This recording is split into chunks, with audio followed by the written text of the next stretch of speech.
Hey everybody, Anish Majumdar here, career coach to the fiercely ambitious, and welcome to the very first Facebook Live video that I'm putting out there for you guys. So, I'm gonna tell you right now, bear with me, all right? There may be some technical difficulties. If there are, please drop me a message, let me know. Like if you can't hear me or anything like that, you just let me know.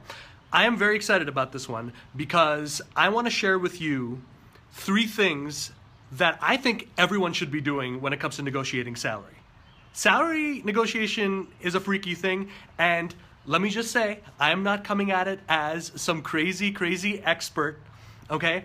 I'm 37 now, just to give you some background, and right up until maybe I was 32, I treated negotiating salary or anything else like doing dental work without medication. It was an absolute nightmare, and I looked at it, I was like, okay, I gotta negotiate something. Okay, so I don't wanna negotiate. So I would just go in there, freaked out, nervous, kind of borderline adversarial, looking at the other person who's negotiating with me as the enemy. And so let me just say, before I start giving you some really good expert tips that you can use to negotiate a higher salary at a company, please know, okay, that none of these are gonna work if you go into it with a mindset of these people are the enemy. That's the biggest mistake that I made, okay, was looking at them as the enemy. You gotta look at the person on the other side of that table as a friend, okay? You're already in. You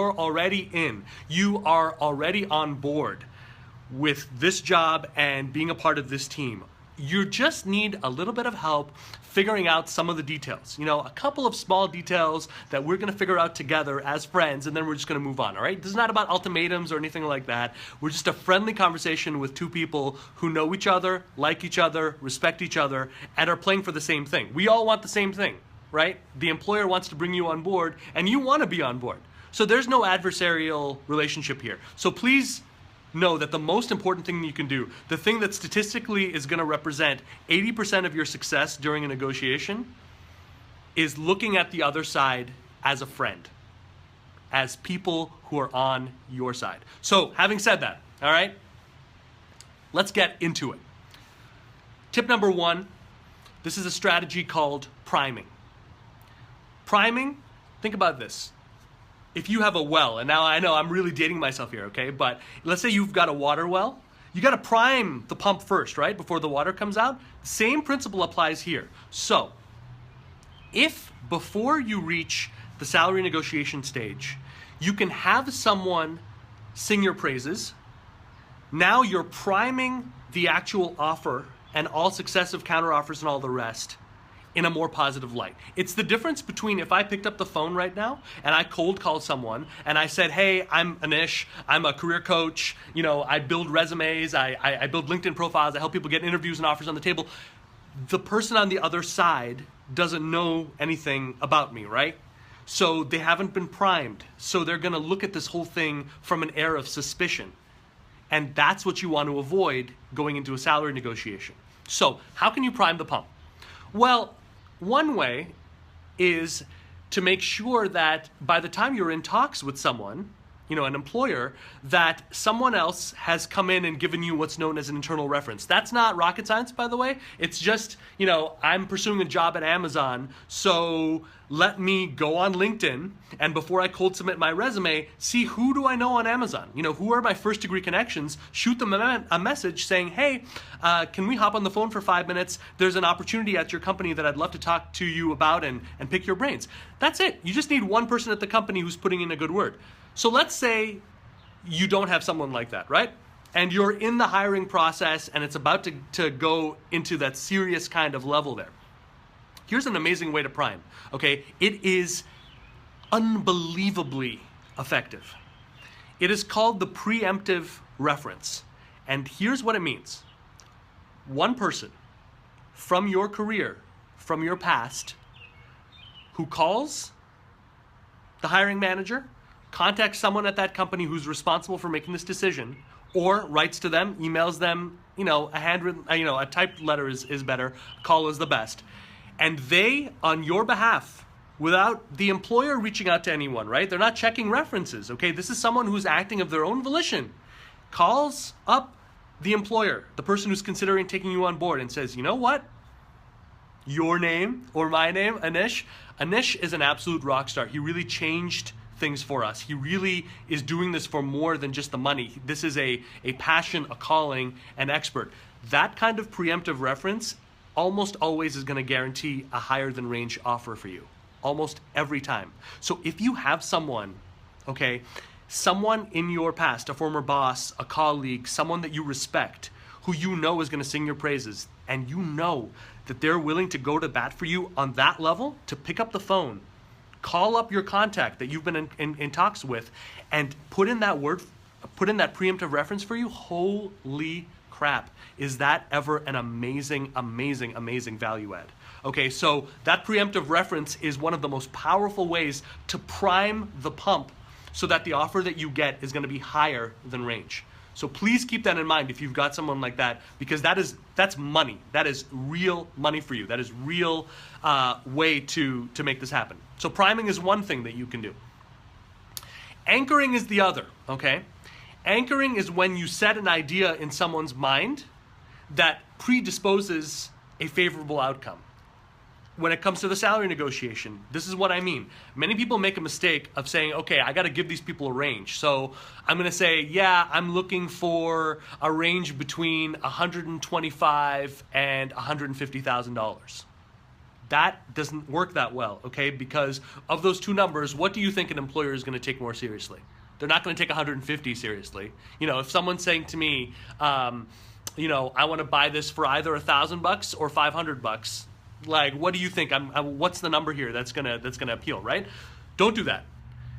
Anchoring is about setting one number in an employer's mind, okay? So here's what I'm gonna say. If my range in my mind is between 125 and 150, when the time comes, right, and it's serious, we're not broaching numbers early on in the hiring process. This is further along, and they're saying, okay, so let's get real here. What's the number you're looking for?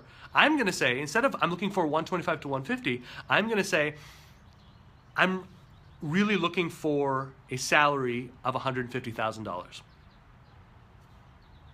That's it, okay? The only number I want them to think about is 150. And then, rather than trying to move up from a low number, we're gonna move down a little bit from my highest range number.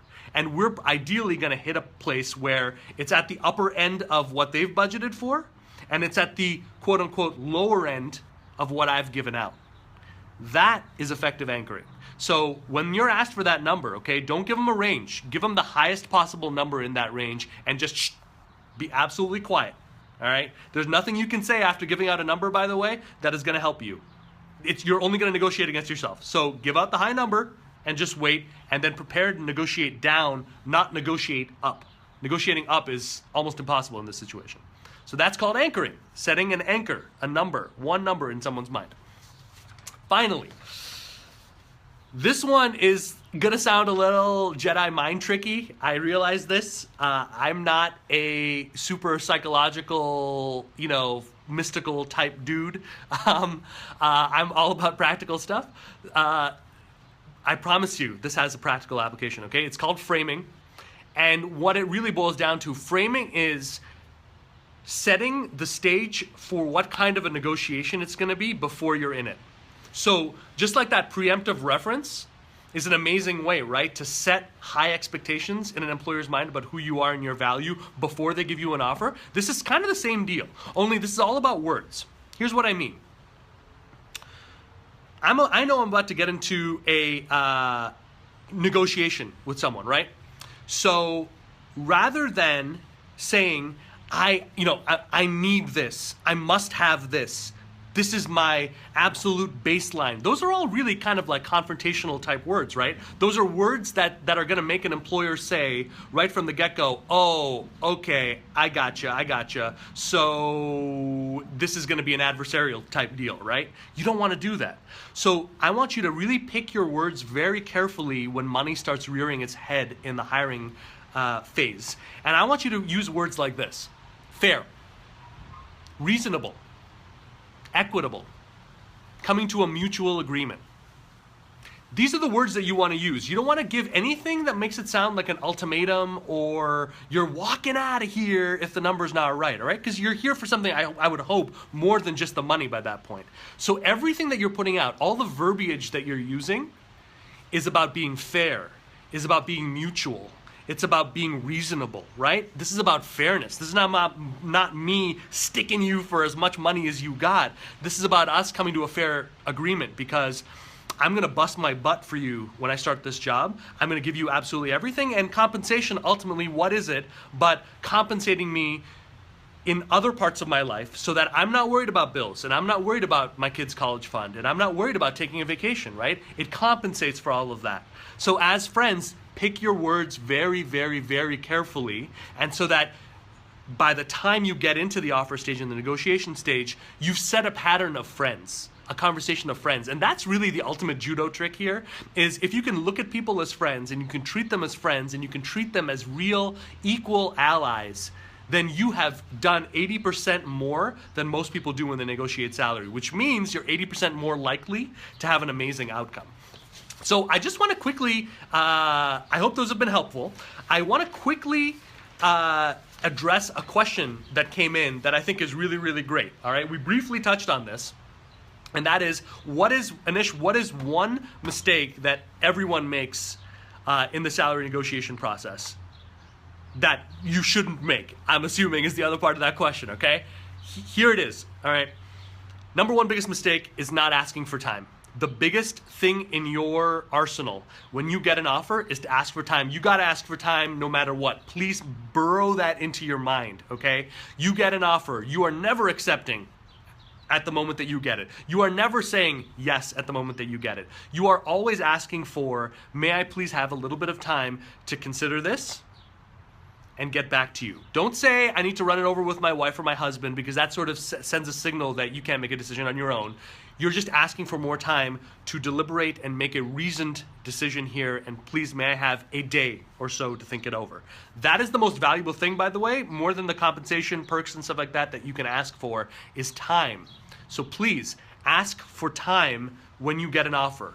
There is no negotiation there, okay? You've got to ask for time. And if they're not really willing to give you time, if they're gonna be pulling crap like this is an exploding offer or this offer is only good for now, you walk out that door, it's gonna start eroding, those kind of hardball tactics should really give you pause, because this is a long-term relationship, right?